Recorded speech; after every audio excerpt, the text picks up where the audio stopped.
Okay, so Brian, congratulations on Hey. the book that came out yesterday. I mean, mazel tov, right? So we're gonna get to always that. nice. We're gonna get to that in a moment. But yesterday, I heard you talking to Ari Melber about Trump, and you said Trump's language has become fascist, and that we need to call it out. But it feels like we've been sounding the alarm for years now, and the country is becoming more authoritarian by the day. Expand on that for me, would you? Well, I think many things are true at the same time. There are many tens of millions of Americans who see a clear and present danger, who see rising authoritarianism as a real threat.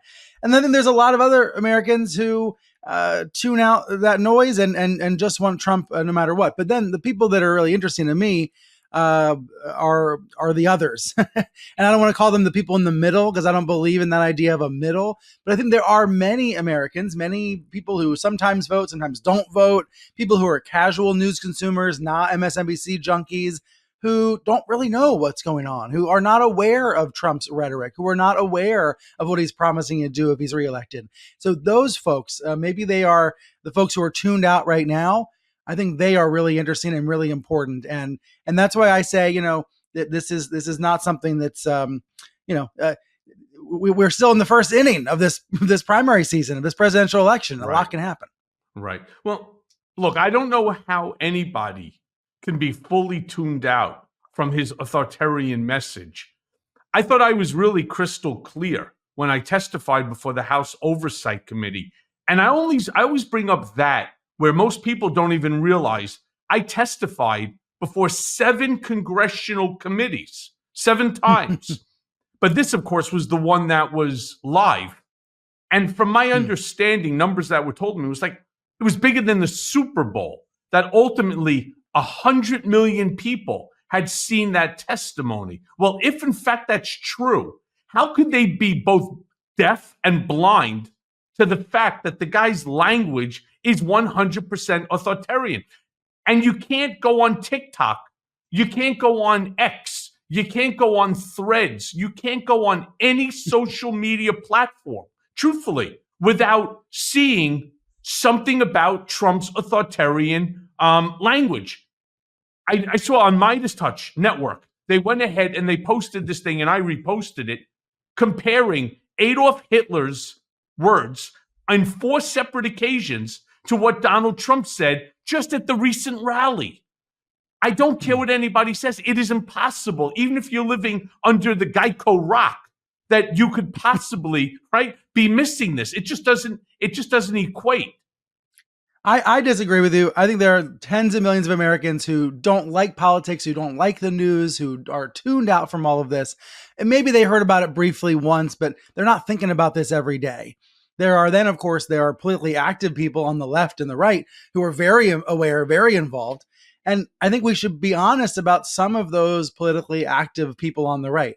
Some of them are on board for this wannabe autocrat approach. We know from public research, from political scientist research, that there's always about a fourth, maybe even a third of Americans who favor a strongman approach. And we know that from the research pre-Trump. This is nothing new about Donald Trump. There's always been that strain in American thought. There's always been a minority of Americans who would be comfortable with a strongman if it was their strongman. And I think that explains partly what you're saying, which is you feel like some people are going along with this. Well, yes, some people have always been predisposed to this kind of approach. Right, because exactly they want somebody in their bedroom telling them how to deal with their reproductive rights. They definitely want somebody who's going to turn around and I'm not saying that. Well, first of all, yes, there are some. Yeah, there are. Yeah. There are. I'm not going to argue with you on that. There's a whole slew of evangelicals that for 50 years have been waiting for the overturn of Roe v. Wade. I'm not going to argue with you on that one. That one I agree with you wholeheartedly. I just can't imagine that there's any American who grew up with democracy, with rights, constitutional rights conferred upon you as an American citizen, that's willing to walk away from any of those rights simply because someone like Donald Trump or an authoritarian leader wants it to be that way. I I mean, that's not the way the Constitution was written. It's not what the forefathers ever expected. They feared That's it, why but they never expected it, I think right? that's why his rhetoric about real Americans and versus enemies and people like vermin, that's why it's so incendiary, because if you consider yourself one of his real Americans, if you consider yourself one of the loyal Americans that Trump is supposed to defend and protect, and again, I'm going to put this, let's imagine you're at a Trump rally and you're hearing this message. You're hearing that you are one of the good ones, and Donald Trump, I'm going to stop the bad ones. What you're thinking to yourself is, I'm safe. I'm protected. I'm part of the in group. He's talking about the out group, right? And we've always seen that in political science, in group versus out group. This is an especially severe example of it. I guess what I'm trying to say is, if you are an average voter who doesn't believe what you hear on, from MeidasTouch, that he's going to protect you and he's going to take out the enemies that you have. Michael, I can see why for some people that is appealing. I don't see the appeal, but just to go back into that, I just don't see the appeal. Whatever their issues are, but because for decades, Fox News has been telling them that there are these terrible, scary people in the country. Nowadays, they're telling them every day on Fox that there's terrorists flowing across the U.S. border. Fox every day tells you to be afraid, and by the way, so does Trump. I mean, the entire messaging of this right-wing machine is you should be scared of those other people. So once you're scared, you're willing to give up some of those rights. I mean, that's the way I see it. I'm not, and again, I agree with you on that. So how about this one? Here's a line. I will get rid of the communist vermin. Who said it? Trump or Hitler? I think we know both said a version of that. Yes. No. Word for word, the same. That was Adolf Hitler. Donald Trump parroted it. I will get rid of the communist vermin. Word for word. I mean, that's scary shit. How about this one? I will take care of the enemy within. Adolf Hitler. Donald, I will take care of the threat from within. Ooh, the genius, right? The stable genius changed a word. Same meaning, but changed a word. How about this one? Adolf Hitler. Jews and migrants are poisoning Aryan blood. Even Donald wasn't stupid enough to parrot that one. So he said, migrants are poisoning the blood of our country. I mean, I don't know. Seems kind of similar on point to me, right? And then lastly, Adolf Hitler. One people, one realm, one leader. Trump, one people, one family, one glorious nation. I don't know. Kind of scary if you ask me. This is why I've been saying we need a whole lot more historians. We need a lot more historians on TV right now and writing articles right now, writing essays right now, explaining the connections between past rhetoric and what Trump is saying. It's not enough to fact check. Fact checking is important, but we also need history checking. We need reality checking to put these issues into context. Yeah, for sure. So let me ask you this. In the piece that you wrote in yesterday's Time magazine article, you say, and I quote, the lies are the story. And I agree. Trump is very good at messaging, especially propaganda. But the media is complicit in helping to spread the lies. I've been saying this literally since the FBI raided my home, hotel, and my law office. So answer me this, Brian. What role is journalism playing now in Trump's re-election campaign? Well, right now I see very little fact checking and relatively little coverage of Trump's campaign from the old school so-called mainstream media. And look, most of my critiques are really reserved for the right-wing propaganda machine, because I think that is where the most harm is done. But I did notice over the weekend when Trump's "like vermin" comment came up during that Veterans Day speech, that it did receive very little coverage initially from big broadcast networks, and also there was some criticism of the initial New York Times story about it. But the point is, it's not as if every word Trump says is broadcast right away into homes. It's not, I don't think that's happening really very often. His speeches are carried by right-wing streamers and stuff, but not by the old school media. But then as a result, there's also very little fact checking of what he's saying in these speeches and in these posts. Like, I think it's so striking how often he will say something that's totally bogus and no one even bothers to follow up anymore because there's this baked in assumption that he's just lying all the time. You probably didn't even hear about the Trump claim that California had blackouts all over the place this summer. He was railing against Biden's power plant regulations. But that quote, that's a direct quote. It made no sense. There were no outages this summer. The LA Times said there were a few minor outages several years ago in a small part of the state. But, Trump got it totally wrong. That's something that is black and white, easily disproven. And the only fact check was by the LA Times. And I bring that up because it's a small example. It's not about, enemy rhetoric. It's something simple. It's a simple fact. But we rarely see fact checking of Trump's statements the way that we did when he was president, and I think that's a problem. Again, fact checking is not the only thing; it's not sufficient, but it's part of the puzzle. And I think it's time to ramp up that coverage again to remind people he has no relationship with the truth at all. No, zero. I mean, that's something that I said. I called him. The first words out of my mouth: he's a liar, he's a con man, and he's a cheat. And the funny thing is, what does Donald always do? He deflects. So, Brian, the second that you turn around and you call him a liar, well, what does he do? Now he's on a mission within which to discredit you.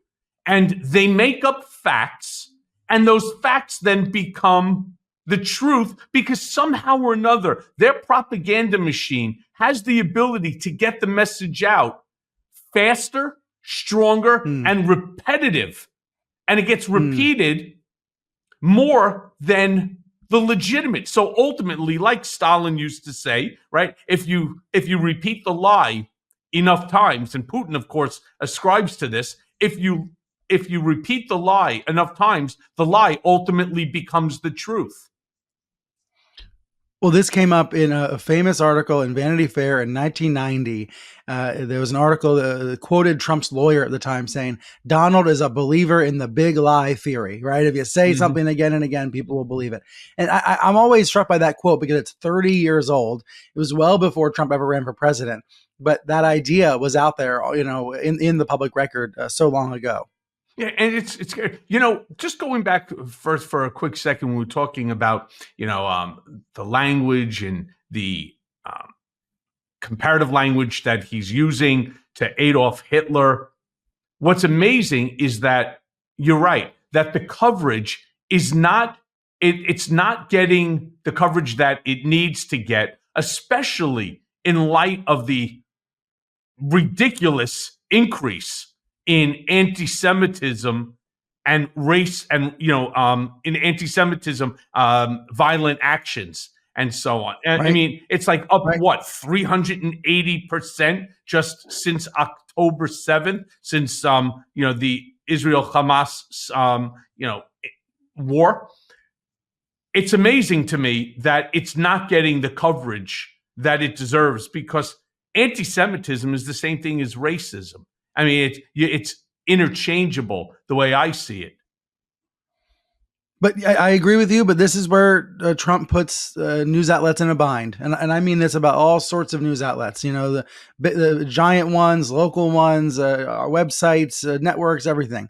He puts us in a bind because if we spend 10 minutes explaining all the things that he said that were hateful or incorrect or all of it, we've spent 10 minutes on, gobbledygook, right? On Looney Tunes nonsense instead of reporting what is real in the world. And that's what I was getting at with my Time Magazine piece, saying journalists are trained to focus on what's true, what's real, but we have to also cover the lies because the lies are the story. The lies are the approach, that he's taking.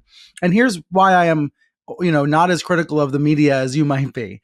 To me, NBC and ABC and CBS and the New York Times and CNN and all those outlets can get it all right. They can be what you might say is perfect. They might nail it out of the park every day with extensive coverage, and it doesn't matter, right? To as much as it should, because of the right-wing network of lies, because there is this information bubble, this echo chamber where most Trump voters are going to hear something else. And, when the Vermin comment came out and the controversy erupted, at least by Monday, it started to get more attention. Fox News was angry, but Fox was not angry at Trump. Fox was angry at the media for being upset, for calling it out, for calling it what it is, for using the word fascist. So, we have to reckon with that reality. That is going to be the information environment we're in 2024. fully understand. So look, I mean, it's great. They could blame anybody that they want. Here's the problem, the way I see it. So you already have your group of Democrats. They are lock, stock, and barrel voting Democrat. Then you have your Trump MAGA, and then add to that those that really are not happy with Trump, but they're Republicans, and they still listen to the same outlets, regardless of whether he's lying. They know that he's lying. They know that what he's saying is improper, and many of whom are Jews. I mean, it's amazing. I speak to some of them. I was at a function the other day, and there was this guy who was talking to me. He's Jewish, and he's talking to me about information that he heard on Fox News that's totally fucking wrong by every stretch of the imagination. And he's not a stupid man. He's fucking rich, to be honest with you. He's really smart.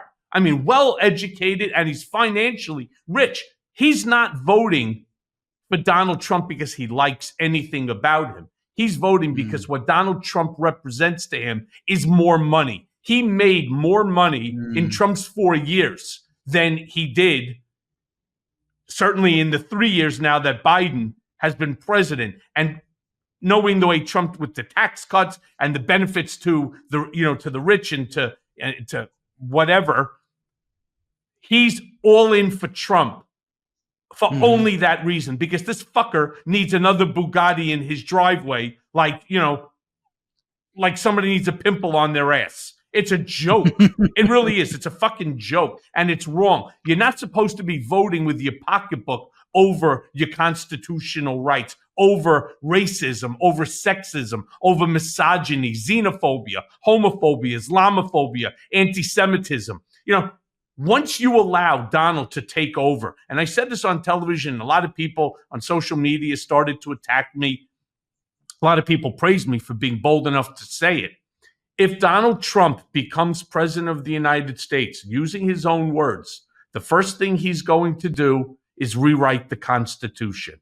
That's what he said he's going to do. And remember, it's not my words, it's his words, and never put anything past him when he says that he's going to do something, because he generally does, especially if it benefits him. And what is he going to do in rewriting the Constitution? He's going to remove the powers that are conferred upon the judiciary and the legislative branch, and confer all the power of government to the executive branch, specifically to the chief executive, i.e. the president. And at that point in time, you've just given up democracy. You've just given it up, because he will confer full power of the government. What's number two that he said? I will exact revenge on all of my enemies. He will use the country no different than he used the other day Stefanik and Turner to come after me and try to lodge a complaint to Merrick Garland to open an investigation into perjury charges. Now, the funny thing is the only ones that committed perjury is Donald, Don Jr., Eric, and Ivanka. So far, at least. But this is how he's going to do it. He's going to weaponize the Justice Department. He is going to make himself not president of the United States, but the supreme leader, monarch, dictator, Führer, whatever you want to call him. That's what he's going to do. Well, maybe I have more faith, maybe I have more hope about America than you do in this moment, Michael. But my gut feeling, is that most Americans do not want an autocrat, that most Americans do not want a monarch, that most Americans like the system we have, but want to perfect it, want to keep improving and working out its flaws. So I say that with the acknowledgement of what you just said about that rich friend who will vote for Trump again, so that because he believes it's going to help his portfolio. I think we have to wrestle with those two facts, at the same time, that there are many normal Republican voters who don't want Trump's agenda, who don't want the autocratic approach, but who do want, some of the basic policy positions of the right, and will likely not vote for a Democrat. Right. And I think that's an important conversation to have, because in when I watch cable news talk shows, when I read about politics, we need to be honest about the choices that these voters make. right? Mm-hmm. They're because I also think it's important to be honest about it, because then we can start to talk to people about why they do what they do, who they choose, and someone like you who's an activist, you can then push them in a different direction, right? But I think first we have to listen to folks. Why do you make those choices? How do you size up the race? What do you care about? Is it only economics? Do you think about the ethics? Do you think about the character of the candidate? And then only by having that dialogue, I think then people like you can push them in a different direction, right? Well, not just me, but yourself as well. Now, so, I want to just go back to that quote, that Steve Bannon had in the Times piece, where he says, and I quote again, "Flood the zone with shit to overwhelm the press and the public with so much misinformation and disinformation that democracy can't function." Yeah. I mean, great quote. But you also say that lies are contagious. Can you do me a favor, expand on that for my listeners? Yeah, well, number one, I think the Steve Bannon quote is a Rosetta Stone for understanding the Trump years and understanding the information world we live in. That's what happens. Disinformation artists and propagandists, they do flood the zone with shit. They make it hard to know what's true, what's not, what's up, what's down. And as a result, some people tune out, they give up, they sign off. And that's part of the intent, I think, is to make it too hard to know what is true. I think when it comes to lies being contagious, this is referring to brain research, brain scientists who have found that if you start telling small lies, your brain gets more and more comfortable telling bigger and bigger lies, and you don't feel that impulse to stop. In other words, it gets you tell one lie, and you're going to end up telling more and more lies, and you're going to go deeper down that rabbit hole. And I think that's what we all experience in the Trump presidency. An administration that started off lying about the inauguration crowd size became kind of slowly descended into more serious lies and offenses. Well, I think it started before that with, of course, birtherism, right? The big lie that propelled him into, the White House in the first place. But Brian, before we start to talk about your excellent book, Network of Lies, let's look back for a second, because you were once a fan of Tucker Carlson. You liked him, right? Tell us what you liked about the guy, why you admired him, and obviously where you are on that today. Well, look, 20 years ago when he was on MSNBC, he was on CNN and Crossfire, then he was on MSNBC, and he was a new, younger, energetic, avatar of conservative politics. He had a libertarian streak. He had unpredictable, contrarian arguments, and he was still able to agree he was able to disagree without being disagreeable. He was able to have interesting conversations with liberal panelists, with people he didn't agree with, but come away smiling. It's really sad, actually, when you go back and watch some of those shows from 20 years ago, because you can't imagine it happening today. Tucker Carlson couldn't possibly be in the same room with some of those people today. He has so fully closed off his brain, his mind, his heart to anything except what's in his radical bubble. And that's a real shame. I think he became unglued, basically, when he was a Fox primetime star. And I barely recognize the guy I used to know. Do you think that it's legit, or you think it's full of shit? You think that he's doing it because financially it's really beneficial? Right? It's really, really beneficial for him. I mean, and because I say that, I used to be very friendly with Sean Hannity. Yeah. We would talk all the time. Yeah. And, it's funny because they're also, he was a client. He was a client for the purpose of asking me to review a prospectus that he received on a piece of real estate in Oklahoma, some development, whether he should participate in it, what I thought about the property, anything that I know, because that's what I know, right? I liked Sean. Now, there were things that we disagreed on, but for the most part, he was actually more centrist than what he portrays himself to be on television. So it's why I asked that question. Sean is full of shit. Sean's making like $40 million a year between Fox and his radio show. $40 million a year. So to keep that money going, to keep his viewers and his listeners happy, he keeps spewing a lot of the bullshit about Donald that he knows is absolutely atrocious. Sean doesn't give a shit about pro-choice or pro-life. You do you. and I'll do me. Mhm. That's really Sean's mentality. And we've had the conversation before. He's full of shit, and I think Tucker Carlson is full of shit. At least I used to. I actually think that he self-indoctrinated himself into this cult of lies and, this sort of far right wing of the Republican Party. I think he did that. I agree. I think he talked himself into believing the things he was saying Yeah. on television. He was not always like this, and he did not always think like this, but he has talked himself into believing that America is, gone to hell in a handbasket, that we are doomed, that there are all these enemies, all these, evil liberals out to destroy America. All of this stuff he says, I think he does actually believe it now because he's spent too much time in this echo chamber that's really become an echo prison where he only hears the worst of the worst. He only sees the craziest of the craziest. And so he actually does believe it now. Wow. I mean, I don't know how you deprogram anybody like that. I mean, they are so deep into this cult of hatred.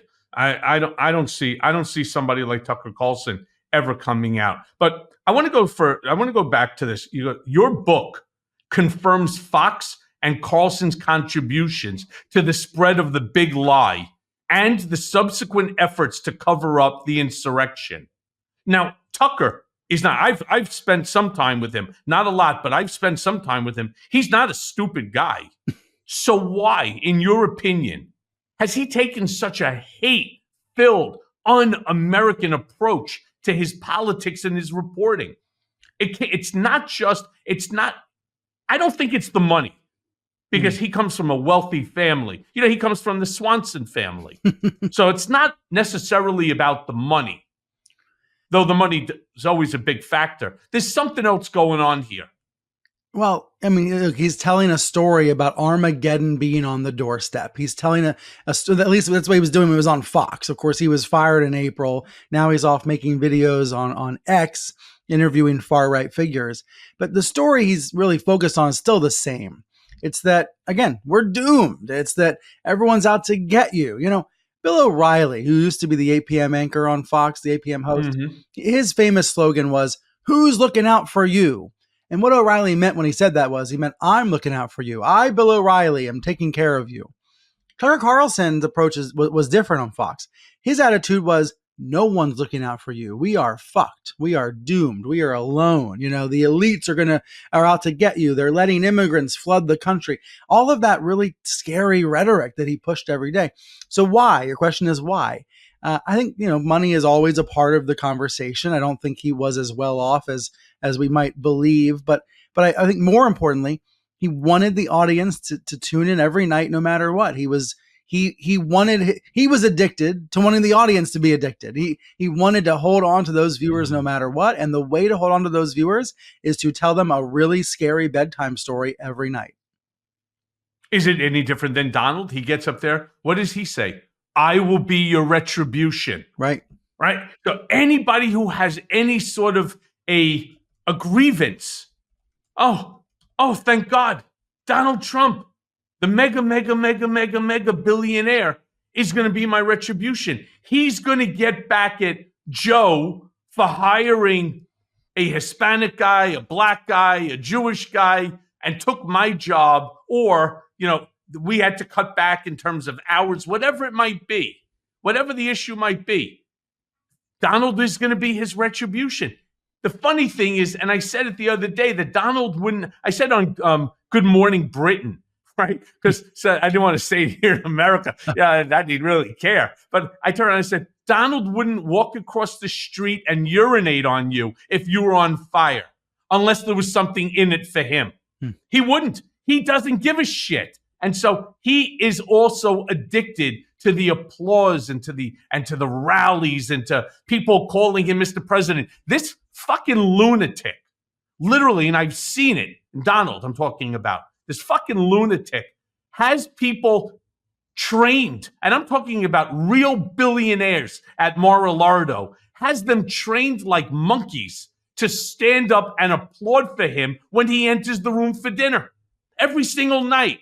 Mr. President this, Mr. President that. He actually changed his entire wardrobe to have the presidential seal on everything. His plates, his clothing, his shoes, everything has the presidential seal on it. It is insane. And he's got guys who are worth billions. I mean, like real billions, standing up and applauding for him when he walks into the room. The same way that they would do it for the State of the Union address. But let me push back. Can't you see why it's seductive for those people to be clapping? Can't you see why it's seductive to feel like they are part of the real America? Like they are the White House in exile, waiting to be restored to power. Like you can see why that excites them, yeah? No, not these folks. I could understand, as Donald would say, he loves the poorly educated. They're stupid. They're going to buy it. But these folks, they have children, daughters, granddaughters, great-granddaughters. Your great-granddaughter has less rights than your great-grandmother. Think about it that way. And if that's not enough, they don't need Donald for a hole in the wall. Is it exciting to say, hey, I got a photo with the president? Once you have one photo, why do you need more? Right? I already got the picture. You don't need it. You want to show somebody, hey, look, I was with Donald the other day. And so you need to be with him Monday, Tuesday, Wednesday, Thursday. He's not that good of a conversationalist. So why they just keep doing this? Why they get up? Everybody at Mar-a-Lago is trained. When he walks into the room, they stand up and applaud. You know what it reminds me of? It reminds me of Kim Jong-un coming out and standing on the balcony or putting himself on the podium, and you have hundreds of thousands of people in a perfect row standing up and applauding and screaming and yelling and clapping and smiling for him. None of those people want to be there. First of all, it's fucking cold, right? And they're freezing because they don't have the proper clothing, and they're out there smashing their hands. It's so cold that their fingers want to fall off. But they do it because they have to. Here, these folks don't have to. These folks could burn Donald's money and still have mega billions and still be on the Forbes list. So I don't get it. Well, I think they still feel that their country is being eroded. And I don't agree with that. I think this country is growing and expanding and prospering. But, Ron Brownstein, the political scholar, said it to me this way. He said, what many Americans perceive as progress, these folks perceive as loss, that they're losing something, that they want Trump to get up there and say, we're going to bully the people we don't like, and we're going to arrest them when you feel like it. That's why one of the chapter titles in my book is that quote you just said, I am your retribution, because that's basically his campaign slogan now. But that's why we need historians on the air to explain the idea of the stabbed in the back messaging, that Trump embracing permanent victimhood, telling his fans they've been wronged and betrayed by the elites and dark forces, that comes from a very dark strain in American history. Yeah, well, look, again, these folks I don't understand. They have everything that they need for 10 generations to come. That their great-great-great-great-great-great-grandchildren will never have to work. What's going to happen when Trump, who is a mimic, Trump doesn't have original thoughts. He's going to do exactly what Mohammed bin Salman did. He's going to get these richest folks, even the ones that supported him, put them in his Mar-a-Lago, ballroom, and make them sign over their wealth to him. The bulk of it, at least. Like Elon Musk will say, oh, I'm worth $300 billion. And Donald, with the full power of the government, is being the autocrat that he is going to make of himself and destroying the democracy of this country. He will say, you know what? I'm going to be good to you today, Elon, because I like you. I'm going to let you keep $1 billion. But nobody in this room is keeping more than $1 billion. Everything else is coming to me. That's what he's going to do. And everybody says to me, oh, come on, shut up, Michael. It's being fucking hyperbolic. You're being wild. That's what I was about to say. I know Donald. I know him. I know him better than anybody. I know exactly what he's thinking. He's not running for the presidency to do anything for America.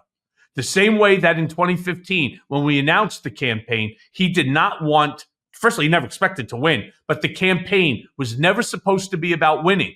It was supposed to be the greatest infomercial in the history of U.S. politics. I've been saying that now for at least 7 No, years. and I believe all you. right? I believe you. But once he was elected, why didn't he take his 4 years in office and use his power to do what you're saying he'll do in a second term? Because he did try. He did try. I mean, I was unconstitutionally remanded. You have the January 6th insurrection. These are two of the key elements in order to create an autocracy, right? Violate people's First Amendment rights, where you can just jail them because you don't like them. And two, create an army, take control of the army. That's how you create an autocracy. I mean, really, what else do you need there? Well, I'll take the money too. It's exactly what Mohammed bin Salman did with his own family and with some of the other members of the royals. That's what he did. And that's what Donald is going to do. Mark my words on it. The America that everybody thinks that they know today is not going to be the America if Donald Trump wins. But I want to move on for just a quick second here and say, because there have been varying reports about Tucker being fired. I mean, fairly unceremoniously. Right. He wasn't given a farewell show. And Fox pretty much just quickly tried to distance themselves from him. Yeah. Do you know if Tucker saw this coming? And how did he take being fired? Obviously, nobody likes being fired, right? That's for sure. But how did he personally take it, if you know? I do know. I think he was completely shocked. He did not see this coming. And now he wants to exact revenge. There's a little bit of Trump, in his response to being fired. He wants to get back at Fox. And maybe that's partly why we've seen him strike an alliance with Trump. He was at a UFC match with Trump last weekend. There's definitely a relationship there, in spite of Tucker's comments about Trump being a demonic force, being a destroyer, someone he hates. They have found a way to have a mutually beneficial relationship once again. But I spent so much time in the book on Tucker because his firing was such a big deal, was such a shockwave, and it happened for so many reasons. He has lied and said that he got fired because Dominion forced Fox to fire him. That's just not true. He was not a part of the Dominion settlement. But the Dominion case did dredge up a lot of his intolerable, unacceptable conduct and his messages. And so, that did put it right in front of Fox's face, Mm-hmm. Well, look, I'm a big UFC fan, despite the fact that, the Fertittas are big, supporters of Donald, even though that they sold now to William Morris Endeavor. But also you had Dana White is a big fan of Donald. And I'm going to tell you something. I saw Dana White in an interview. It turns out there are a lot of things I don't agree with Donald on. And there's policy things that I don't like and I don't agree. But he was very good to me when we were first starting out. And that's true. So I actually give Dana White kudos, despite the fact he's a big supporter of Donald. I give him kudos because, yes, it's true.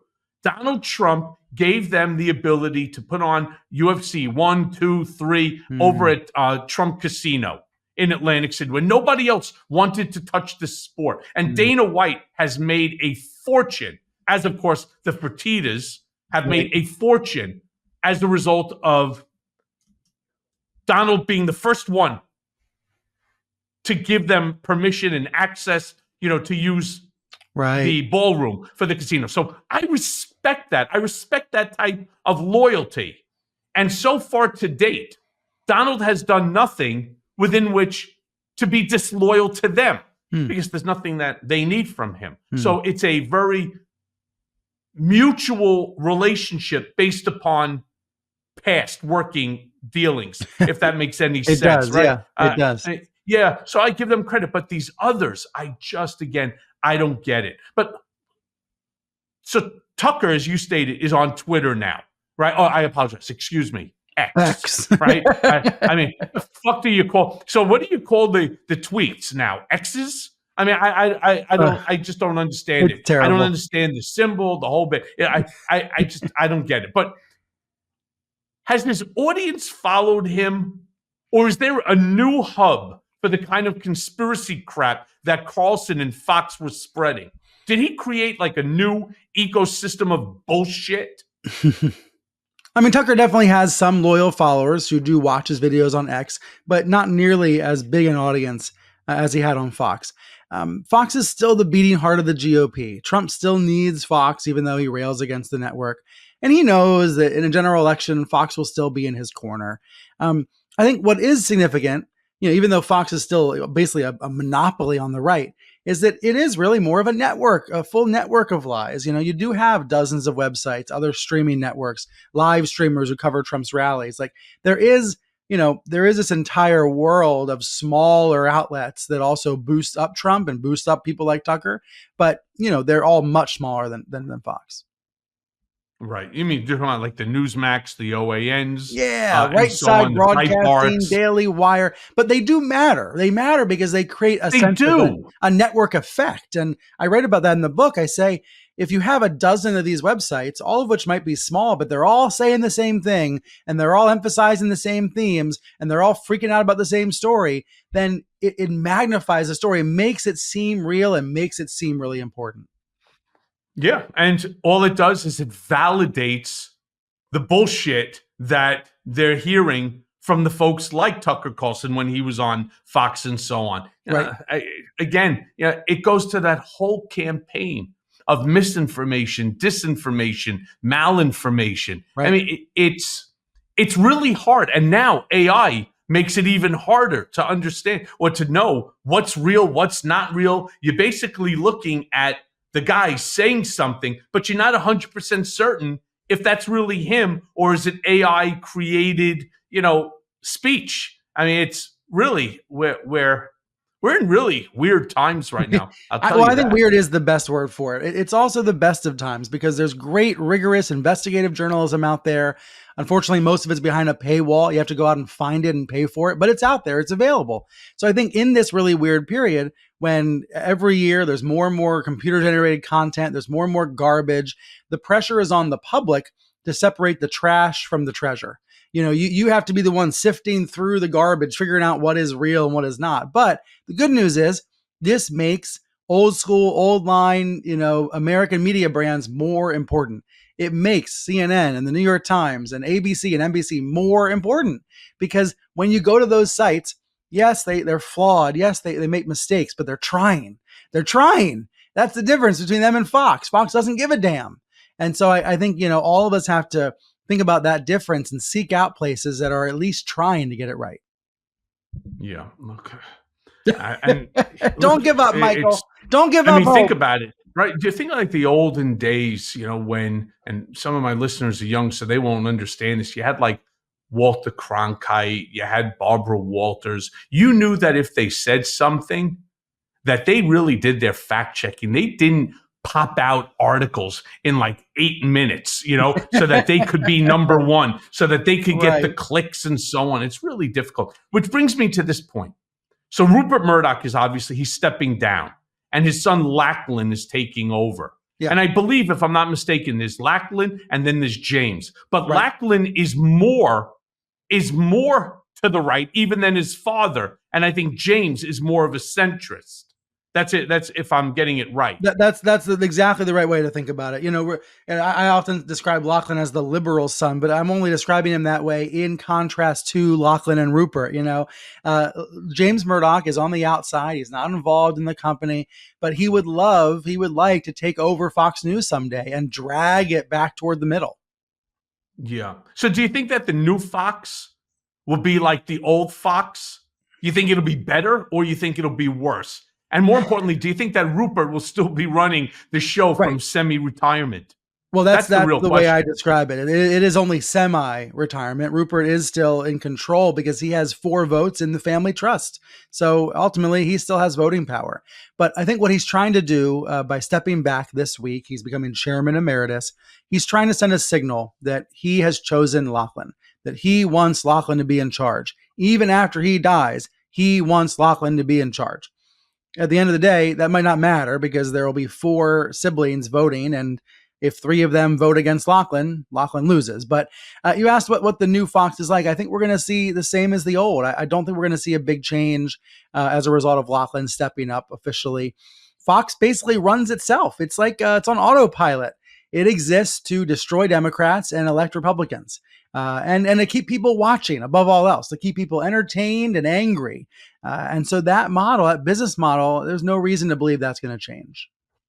Yeah, I agree with you on that one, unfortunately. So when it comes to Fox, I mean, there's still the Smartmatic voting machine lawsuit that's pending against them.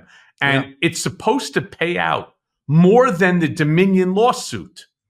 How can Fox afford to even keep the doors open? It's supposed to. My understanding is the Smartmatic lawsuit will ultimately be required to pay even more than Dominion. That's at least what I'm reading. I think the reason we can make that assessment is because Dominion demanded 1.6 billion. They eventually settled for almost half, almost 800 million. Smartmatic is demanding 2.6 billion. So logic would stand. It would make sense that 800 million should be the floor for that negotiation. They would never settle for less than what Dominion was able to obtain. Furthermore, Smartmatic is doing depositions now, moving toward trial. They get a second bite at the apple. They get to know everything Dominion learned. Then they get to find out even more. So I might have to write a sequel to this book someday. But I used the Dominion documents to reconstruct 2020 because there were so many damning revelations from that case. And look, it's not the only legal trouble.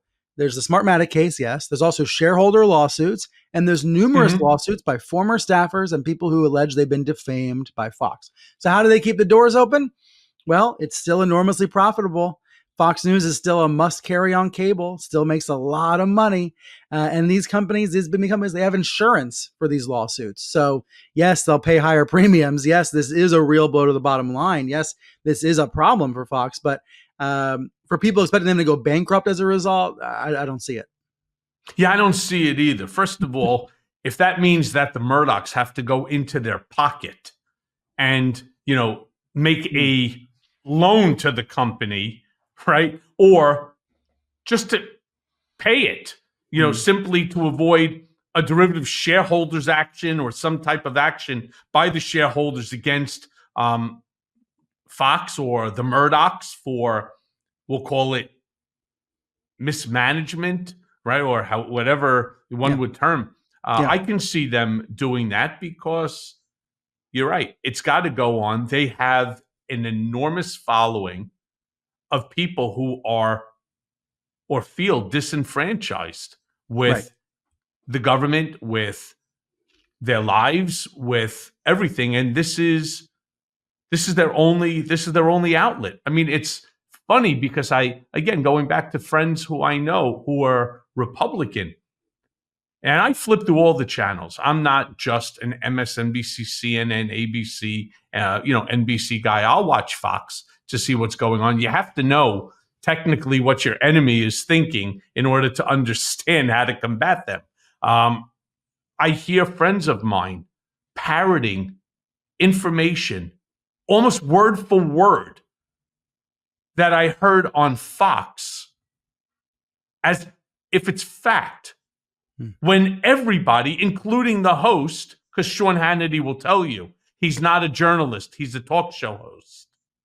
Not my words, his. Yes. But they parrot it, knowing that it's bullshit, it's wrong, it's a gross exaggeration, but they parrot it anyway. And these folks, these friends of mine, again, highly educated, I'm talking about Ivy Leagues, they turn around and they repeat it as if it's fact, as if it's the gospel. It's amazing. It's amazing, but it's factual. Because they're wrapped up in a way of life, right? In an identity. And this is why we have to separate our politics from our identity. This is why that's what's part of what's so broken about our politics in the country, right? Is that we view it as winner take all, as this existential fight, as opposed to just something we do to help manage our lives and govern our. Yeah. So, just speaking for a quick second. So I understand that Trump's team filed for a mistrial in the New York AG case. What's your thoughts on that? I haven't. You think that he'll get a mistrial? No, I haven't followed it closely enough. I'm sure that you know better than I. What's going to happen? Yeah, I don't think he's going to get it. I think Judge Engoron has made it crystal clear. First of all, Trump already lost the first part of it, the liability aspect. Yeah, you've been too busy working on Network of Lies. And by the way, it's understandable. Great book, by the way. And I definitely suggest, it's a suggested reading right here from Michael Cohen. But I don't believe that he's going to grant the mistrial. I don't think that there's any facts that have come out so far that would support a mistrial. But Hmm. let me move back onto this because you've been on both sides of the news wars. What, in your opinion, does the regular mainstream media need to do to penetrate the Fox, Newsmax, AON bubble and convince them that Trump is a danger to the republic and, more importantly, to the entire world? Well, first of all, I don't think the role of a journalist who works at a major media outlet is to convince the voters of something or convince them who to vote for. I do think the job is to present what is true and what is going on, and clearly and vividly and without fear or favor. And by presenting those, and that's where, again, we were talking earlier about this. I'm not sure that that's actually happening right now. I'm not sure that the reality of what Trump says in a speech is actually being translated and digested and shared with ordinary news consumers. I know that, I wanted to find that Veterans Day speech. I wanted to find a transcript. I couldn't even find a transcript of it. And this guy is the likely nominee for the Republican Party nomination for president. I want to know what he said, every word of that speech, and I couldn't find it. So those are the kinds of basic, things that we need from the media, not the Fox, network of lies bubble, but what we need from the major media in this country is tell us what they're saying, put it in context, tell us what of it is true and what is not, and then let voters decide for themselves. Yeah, it's funny. You're right. I probably shouldn't have used the word convince. The goal is really to penetrate, that ultra right sort of network outlets and to promote the truth because it's crazy. It's like the other day when I was notified by press. That's how I found out that Stefanik and the Turner had filed that request to Merrick Garland to investigate me. That's how I found it out. Wow. There was a whole slew of stories written, including one by NBC, where I had to reach out to the journalist. I called all friends that are involved with NBC to get the person's number. Yeah. I said, whoa. Do you realize that you didn't even contact me before putting out the story? Don't you think that you have an obligation to be fair and balanced? And the answer was, you're right. We should have done it. I gave them the quote. They updated it. But I hate that. I hate the fact that they need to be the first fucking one out there because they think they're going to get the beta clips. They're going to get phone calls from MSNBC or CNN or ABC or NBC to go on television. It's all about themselves. And they're not doing justice, as far as I'm concerned, to the story because everybody knows there's two sides to the story. Not when it deals with Trump. There's actually three sides. What's the third one? Well, the real truth, right? You have the truth, then you have Trump's truth, and then you go back to number one, right? So it's like, that's just what it is. But they ultimately added, but I hate that when they're so anxious to be first out. They love that when they could say, oh, breaking story. It came from Brian Stelter, who wrote that. And it's like, put yourself out of the equation and actually do what you're supposed to do, which is be fair and impartial and balanced. Because if they did that, then I believe the question that I just asked you wouldn't need to have to convince anybody. People would actually hear it, read it, see it, and so on. You're getting also to a supply and demand issue. I very much want a slow news movement in this country. Let's slow down the news. Let's not rush. Let's not have that race. But there's also a demand for the race. There's a demand from the public to know everything up to the minute, all right away, as fast as we can, And I'm not trying to blame consumers for that. I know I feel that personally. I want to be the first to know whatever it is, wherever it is. So there's a supply side, there's a demand side. You got to think about both those sides, I think. And that's true about the lies also. That's the scariest thing right now. There's a demand to be lied to. And I don't know how we tackle that other than one-on-one, day by day, personal conversations in our own lives. I guess it's time for Thanksgiving again with the relatives, Michael, and we're all going to face that. we're all going to have some uncomfortable conversations, but maybe it's good because you start out with what we agree on, find some common ground, and then maybe get to the harder stuff. I don't know. I agree. Yep, absolutely. So look, as the hour starts coming to an end, in Network of Lies, you write about being fired from your really highly rated CNN show. Can you do me a favor for my listeners? Because it's a high recommended read. Thanks. Can you summarize for us what happened as you describe it in the book, why you were fired, and most importantly, you're doing something that a lot of people don't do. You're acknowledging that you learned something from the experience. Oh, yeah. Most people don't do that. Can you tell us what you learned from the experience as well? Well, I was at CNN for about 9 years. I never would have stepped off the treadmill by choice. If they put another contract in front of me, I probably would have signed it with my eyes closed. I never would have stopped on that constant cycle by choice. But when I was pushed off the treadmill, it was the best thing that ever happened to me. It was so freeing.